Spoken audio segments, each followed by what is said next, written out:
رسول بخش رئیس صاحب، آپ سے میں جاننا چاہتی ہوں کہ اگر پی ٹی آئی اور جے یو آئی فے میں خلیج کم نہیں ہوتی تو اس کے بعد پی ٹی آئی کے پاس آپشنز کیا بچتے ہیں؟ کیا سڑکوں پر آنا ہی واحد آپشن ہے؟ دیکھیں، وہ آپشن تو کبھی پاکستان کی سیاست میں کسی سیاسی جماعت کی طرف سے ختم نہیں ہوگی،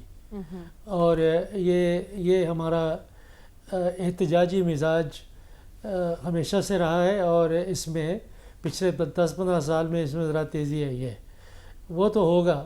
لیکن یہ ہے کہ کیا اس سے حکومت گر جائے گی؟ اس سے یہ اس وقت جو اتحادی جماعتیں ہیں آپس میں ان میں ٹوٹ پھوٹ کا شکار ہو جائیں گی، اور پھر تحریک انصاف کے لیے راستہ ہموار ہو جائے گا، الیکشن کمیشن شفاف انتخابات کرائے گا، انتخابات کا انعقاد ہوگا۔ تو یہ ایک پرانا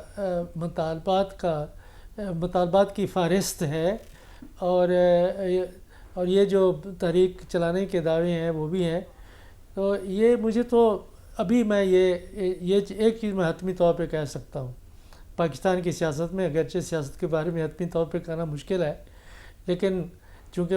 ملک مشکلات کا شکار ہے، ہم بھی مشکلات کا شکار ہیں، تو اپنے لیے ایک اور مشکل ہم پیدا کر لیتے ہیں کہ انقلاب یہاں نہیں آئیں گے۔ اچھا، یہ میں ہمیشہ سے کہتا رہا ہوں، اور اس لیے کہ ہمارا مزاج انقلاب کا نہیں ہے۔ ہمارے نظام میں کچھ ایسے روشن دان بھی ہیں، ایسی کھڑکیاں بھی ہیں، ایسے دروازے بھی ہیں کہ یہاں پہ وہ پریشر کوکر والا ماحول پیدا نہیں ہوتا، اور کچھ نہ کچھ وہ باہر نکل جاتا ہے۔ یہ جو اتحادی جماعتوں کا ایک نظام وضع کیا گیا ہے اور جس کی سرپرستی جاری ہے، یہ نظام ہم کافی عرصے سے دیکھ رہے ہیں۔ یہ بھی، اس کو بھی ہم کہتے ہیں سیفٹی ویلو، کہ جس طرح سے آپ پریشر کوکر کے اوپر آپ نے ایک ڈھکنا سے رکھا ہوتا ہے کہ اس سے گیس نکلتی رہتی ہے، وہ پھٹتا نہیں ہے۔ تو یہ بھی اس کو پھٹنے سے بچانے کے لیے انہوں نے یہ اتحاد بنانے ہوتے ہیں، اور اس کو پھٹنے کے لیے یہ بھی ہوتا ہے کہ اگر وہ ناکام ہو گئے ہیں تو پھر کوئی متبادل لے آتے ہیں۔ اسی طریقے سے آپ دیکھیں، تحریک انصاف ان کی طرف سے لائی گئی تھی، اس میں کوئی شک نہیں، عوامی مقبولیت تھی، لیکن یہ ہے کہ یہ نہیں کہہ سکتے کہ تحریک انصاف مجموعی طور پر عوام کے ووٹ سے ہی آئی تھی، اس میں سرپرستی بھی تھی، لیکن جب انہوں نے دیکھا کہ نہیں یہ تو کام نہیں چل رہا، اور پھر انہوں نے ان کو ہٹا دیا۔ اب آج تو آپ بہت سچی باتیں کر رہے ہیں ڈاکٹر صاحب، لیکن مجھے بتائیے، کیا پی ٹی آئی نے کوئی سبق نہیں سیکھا یا پاکستانی سیاست کو سٹڈی نہیں کیا کہ آپ صرف مزاحمت کر کے آگے نہیں بڑھ سکتے اقتدار تک؟ ڈاکٹر صاحب جب سے لندن سے آئے ہیں بڑا حقیقت پسندانہ طرز عمل اختیار کیا ہے۔ میرا خیال یہ ہے کہ یہی سوال اگر آپ اتحادی جماعتوں سے کر لیں، محترم زرداری صاحب سے اور محترم نواز شریف صاحب سے، کہ آپ نے کچھ سیکھا ہے،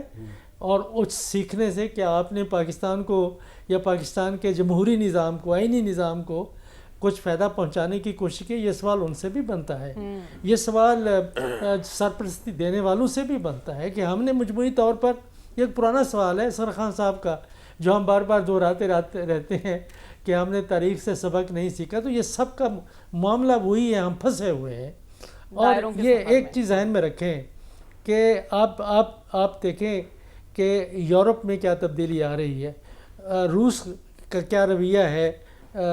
یوکرین کی طرف، امریکہ کیا سوچ رہا ہے، اور جس طرح سے نسل کشی کی ہے اور جاری ہے مغربی کنارے میں، اور جس طرح سے انہوں نے ایک جنگ کا، غیر اعلانیہ جنگ کا سلسلہ شام میں شروع کیا ہوا ہے۔ ہم کوئی سوچ رہے ہیں اپنے ملک کے بارے میں کہ اس وقت کا جو عالمی نظام ہے جس کے تناظر میں ہماری ریاستیں کام کرتی ہیں، کہ وہ تو یہ کہہ رہے ہیں کہ اگر آپ کے اوپر کوئی طاقتور ملک آپ کے اوپر قبضہ کرتا ہے تو اس کو مان لیں، آپ لڑنے کی، اگر آپ میں سخت نہیں ہے تو پھر آپ لڑنے کے لیے آمادہ ہی نہ ہوں، اور جنگ کیوں شروع کی تھی جب آپ جیت نہیں سکتے تھے؟ تو بات دراصل سوچنے کی ہے۔ میرا خیال یہ ہے کہ ہمارے ملک میں آج تک یہ پہلی جنریشن 7 سال تک اور تھی، اس کے بعد کوئی مدبر سیاستدان پیدا نہیں ہوا، باتیں کرنے والے، نعرے لگانے والے، اور ان کے مزاج دیکھ، اب ان حکومت سے پوچھیں کہ ہم مانگے تانگے کے قرضے لے رہے ہیں، ٹیکس لگا رہے ہیں، آپ دے رہے ہیں، ہم دے رہے ہیں، یہ جو فوج ظفر موج آپ نے مشیران کی اور ان لوگوں کی بنائی ان کو کام کرنا کیا آتا ہے؟ کون سی بات ہے وہ کر سکتے ہیں؟ کسی مشیر کو لائے نا ہمارے سامنے اس پروگرام میں بٹھائیں غنی صاحب کے سامنے اور یہ ان سے سوال پوچھیں کہ جی آپ کی کیا ایکسپرٹیز ہے صحت کے بارے میں،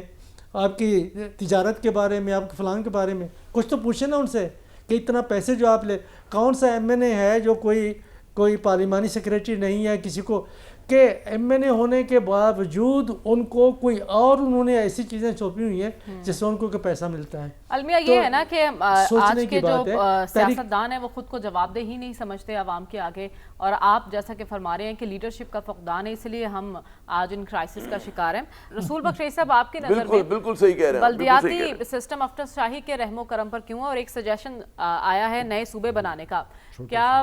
یہ قابل عمل ہو سکتا ہے؟ یہ بھی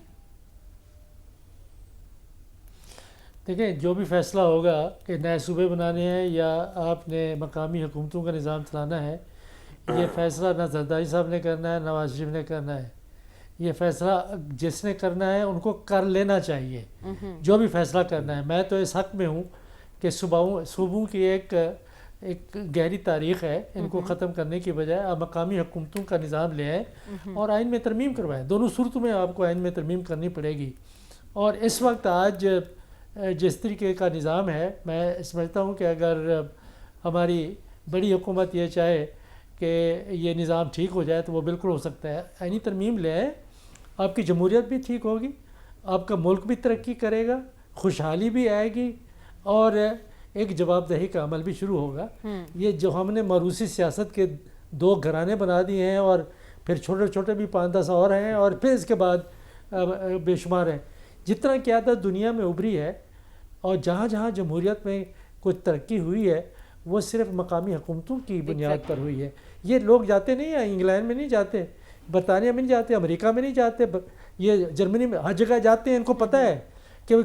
مقامی حکومت کا سب کچھ مقامی حکومتوں کے پاس ہے۔ اب مجھے بتائیں کہ لندن کے جو شہری پروگرام ہے وہ اس میں چیف منسٹر کا یا پرائم منسٹر کا کیا رول ہے؟ وہاں پہ ایک بندہ ہے جو ڈائریکٹری الیکٹڈ ہے، صادق خان، جس کے والدین کا تعلق پاکستان سے ہے، وہ چلاتا ہے، اور دوسری تیسری دفعہ وہ منتخب ہوئے ہیں۔ کو پوچھتا ہے اچھا وہ اگر آپ کاؤنٹی میں چلے جائیں برطانیہ میں تو صادق خان کی نہیں چلتی، نہ ان کو پتہ ہے کہ وہاں پہ کیا ہو رہا ہے، وہاں پہ کونسل ہے، لوگ ہیں،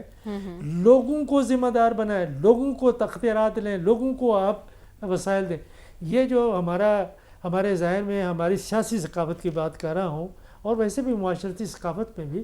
ایک مغلیہ شہزادے کا جو ایک تصور اور شہزادی کا جو تصور ہے وہ اتنا مضبوط ہے۔ اب شادیوں میں دیکھیں، اب سیاست میں دیکھیں، اب طاقت کے ایوانوں میں دیکھیں، یہ ہر جگہ پہ کار فرما ہے۔ اس کا توڑ یا اس زمانے میں انگریز بادشاہ تھا یا آج کی جمہوریت بادشاہ ہو سکتی ہے، اور اس کا واحد طریقہ یہی ہے کہ آپ جمہوریت کو مذاق نہ بنائیں جس طرح ہم نے بنایا ہے، جمہوریت کو صحیح صورت میں چلنے دیں۔ اور یہ جو بھی کہتا ہے لیکن المیہ یہ ہے نا، یہاں تو مسئلہ ہی اقتدار اقتدار اور اختیار کی جنگ چل رہی ہے۔